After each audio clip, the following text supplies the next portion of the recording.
Criticise ही करते हो तुम लोग तो कि ये क्यों हो रहा है, वो ऐसा क्यों नहीं हो है रहा है, भाई, कभी ऐसा अप्रिशिएट नहीं कर सकते उस चीज को। जो चीजें फैक्ट हैं वो फैक्ट हैं। I don't give crap about anybody's opinion, so I don't care कि तुम क्या सोचते हो इस बारे में। इट इज अ तुम अभिषेक यहाँ पे अरे भाई तुम लोग दोनों चिल करो ना, अरे भाई तुम लोग दोनों चिल करो ना। This is not so serious bro, this is not so serious bro.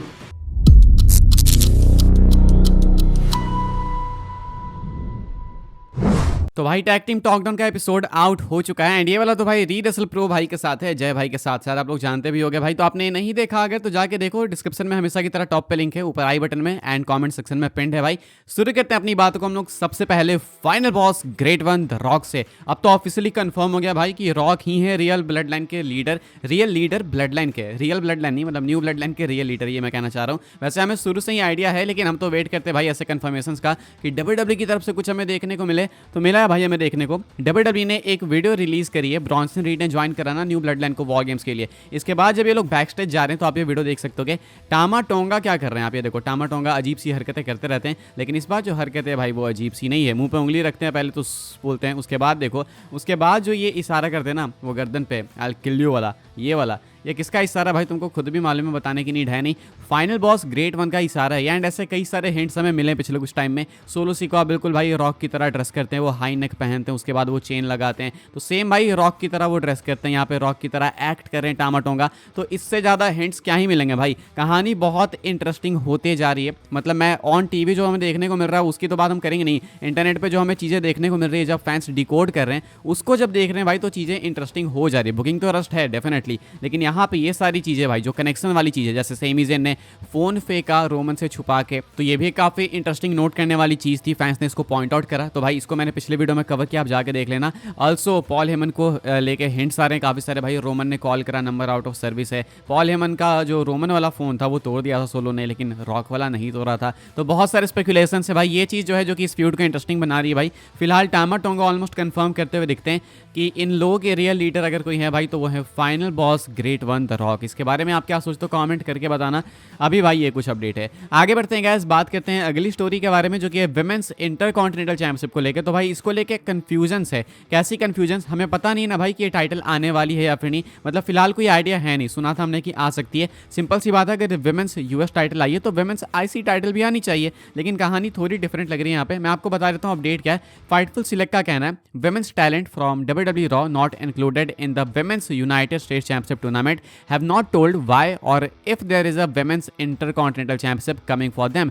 Fightful का कहना है कि ये यूएस टाइटल के लिए, विमेंस यूएस टाइटल के लिए इन्होंने एक टूर्नामेंट कराया जो, तो इस टूर्नामेंट में भाई सिर्फ स्मैकडाउन की फीमेल टैलेंट से, मंडे नाइट रॉ से कोई भी फीमेल टैलेंट नहीं है। तो यहाँ पे इन्होंने जब अपने सोर्सेज से पता लगाया तो उनको पता चला भाई कि मंडे नाइट रॉ की फीमेल टैलेंट्स को पता ही नहीं है भाई कि आखिर WWE ऐसा क्यों कर रही है, आखिर WWE ने इन लोगों को क्यों नहीं डाला यूएस टाइटल टूर्नामेंट में, एंड अगर नहीं डाला तो क्या आईसी टाइटल आने वाली है। इन दोनों चीज़ों में से भाई किसी का भी किसी भी चीज़ का आंसर नहीं है मंडे नाइट रॉ की फीमेल टैलेंट्स के पास में। अब देखो एक सिंपल सा लॉजिक है कि अगर आप यूएस टाइटल ला रहे हो विमेंस डिवीजन में एंड उसके लिए टूर्नामेंट आप स्मैकडाउन की फीमेल टैलेंट्स के साथ ही करा रहे हो, तो सिंपल सी बात है मंडे नाइट रॉ के लिए भाई आएगी इंटरकॉन्टिनेंटल चैंपियनशिप, सिंपल लॉजिक है। लेकिन अब इसको लेके कंफ्यूजन ये है ना, बिकॉज WWE ने अभी तक इस टाइटल को इंट्रोड्यूस नहीं करा है, तो मे भी भाई या तो WWE चेक करना चाहती है उधर स्मैकडाउन से विमेंस यूएस टाइटल के परफॉर्मेंस को देख के कि फैंस कितना इंटरेस्टेड हैं कितना नहीं है, उसके बाद शायद यहाँ पे कुछ करे। लेकिन फिलहाल भाई मंडे नाइट रॉ की फीमेल टैलेंट्स को भी नहीं पता कि आखिर WWE करना क्या चाह रही है। आगे बढ़ते हैं गाइस, हम लोग बात करते हैं अगली स्टोरी के बारे में जो कि अमेरिकन नाइटमेयर कोडी रोड्स को लेके। कोडी रोड्स इनवाइट करते हैं भाई स्टोन कोल्ड स्टीव ऑस्टिन को रेसलमेनिया 41 में। While speaking to Adrian Hernandez, Cody Rhodes made it clear that he invited Steve Austin to appear at WrestleMania 41. He talked about how much he respects Austin and wants him to see how well WWE is doing now. Cody thanked Austin and The Rock for helping build the foundation for today's success and said he hopes Austin would be proud of what the current roster has achieved. Cody also mentioned how much he would love for Austin to be involved in some way at the event. कहना है कोडी का कि इन्होंने पहले भी invite करा Steve Austin यानी कि स्टोन कोल्ड को रेसलमेनिया 41 के लिए। कहते हैं भाई कि मैं बहुत रिस्पेक्ट करता हूँ ऑस्टिन की, रॉक की, इन लोगों ने जो भी करा है WWE के फाउंडेशन को बिल्ड करने के लिए उसे मैं काफ़ी रिस्पेक्ट करता हूँ, लेकिन मैं चाहता हूँ कि एक बार स्टोन कोल्ड आए, वो आए और देखे कि आज का रोस्टर क्या कर रहा है, आज हम लोग कितना अच्छा कर रहे हैं, वो भी मैं चाहता हूँ कि ये देखे। तो कहते हैं कि मैं तो चाहूँगा भाई, मुझे तो बहुत पसंद आएगा कि अगर स्टोन कोल्ड स्टीव ऑस्टिन अगले साल रेसलमेनिया में किसी तरीके से इवेंट में इन्वॉल्व हो तो। इनका कहना है कि इन्होंने इन्वाइट करा है, लेकिन अभी ये कंफर्म तो नहीं कर सकते कुछ भी, बट ये चाहते जरूर से हैं कि स्टीव ऑस्टिन भाई इन्वॉल्व दिखे रेसलमेनिया 41 में किसी भी तरीके से। हम भी चाहते हैं भाई, हर कोई फैन चाहता है। आप चाहते हो अपनी कमेंट करके बताना, एंड अगर आप चाहते हो तो भाई किस सेगमेंट में आप चाहते हो कि स्टीव ऑस्टिन अपीयर हो, वो भी आप कमेंट करके चाहो तो बता सकते हो। आगे बढ़ते हैं गाइस, हम लोग बात करते हैं again American nightmare Cody Rhodes के बारे में। तो भाई कोडी रोड्स से क्वेश्चन पूछा गया इसी सेम इंटरव्यू के अंदर कि क्या होगा अगर फाइनल बॉस रॉक रूमर्स के अकॉर्डिंग अपीयर नहीं होंगे रेसलमेनिया 41 में रेसल करने के लिए। तो यानी कि रूमर्स है ना कि शायद रॉक नहीं आएंगे, कुछ है कुछ नहीं भी है। तो जो रूमर्स है कि रॉक नहीं आएंगे, तो अगर वो एक्चुअली में नहीं आते हैं रेसल करने, तो देन क्या होगा? Rhodes said, "The Rock's role in WWE is much bigger than just being in the ring." He explained that The Rock, along with Nick Khan and Triple H, has helped WWE reach new heights, including major deals like the one with Netflix.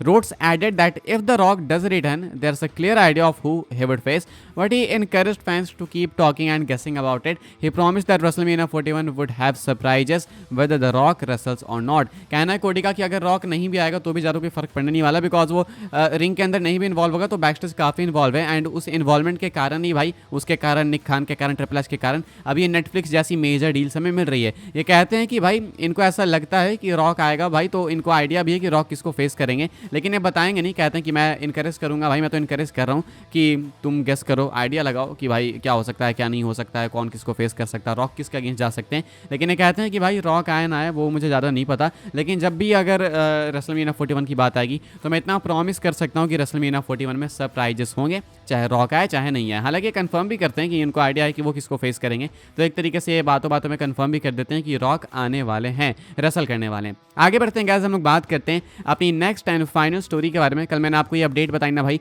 कि WWE fans बेचारे काफ़ी डर गए थे भाई कि Mike Tyson Jake Paul के fight के दौरान नेटफ्लिक्स तो भाई बहुत भयंकर क्रैश हो रहा था।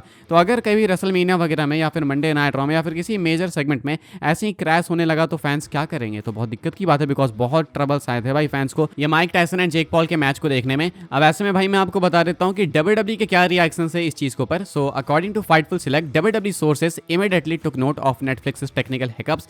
Sources said Netflix assured WWE it will have things under control by the time the wrestling event airs. But one WWE higher up joked that if we were ever doing the type of traffic Mike Tyson and Jake Paul were doing, that would be a good problem to have. कहते हैं भाई यहाँ पे Fightful select के sources की Netflix वालों ने भाई WWE को प्रॉमिस करा है कि टेंशन मत लो आप लोग, जब तक आप यहाँ पे आओगे ना हम लोग सब कुछ फिक्स कर लेंगे। एक आइडिया हमें लग गया कि क्या क्या करना है, तो अब हम फिक्स कर लेंगे, एंड शायद ये कर भी लेंगे, बिकॉज एंडिंग मोमेंट्स में भाई इनका सर्वर सही हो गया था, उसके बाद वो क्रैश नहीं हो रहा था आखिरी के 2 राउंड्स में, उसके बाद तो ये एक अच्छा साइन था। तो ये कहते हैं WWE को कि आप टेंशन मत लो भाई, हम लोग मैनेज कर लेंगे आपके आते आते तक। एक WWE हायर अपने भाई हंसी मजाक में बोल दिया कि भाई अगर हमें ऐसी दिक्कत झेलनी पड़ेगी तब तो बहुत अच्छी बात है ना, बिकॉज इतना ट्रैफिक अगर आ जाए कि नेटफ्लिक्स क्रैश हो रहा है तो ये तो एक गुड प्रॉब्लम होगी फेस करने के लिए। आई मीन बात में लॉजिक है भाई, सोचो आपके शो को इतने सारे लोग देख रहे हैं भाई कि सर्वर ही क्रैश हो गया पूरे किसी प्लेटफॉर्म का, तो डेफिनेटली भाई ये गुड प्रॉब्लम है होने के लिए। फिलहाल भाई ये कुछ अपडेट है इस चीज़ को लेके, एंड इस वाली वीडियो के लिए गाइस ये सारी अपडेट्स थी। आई होप्स आपको इन्फॉर्मेशन मिली हो तो वीडियो को लाइक करें, शेयर करें, सब्सक्राइब करें चैनल को, ताकि आने वाले टाइम के अंदर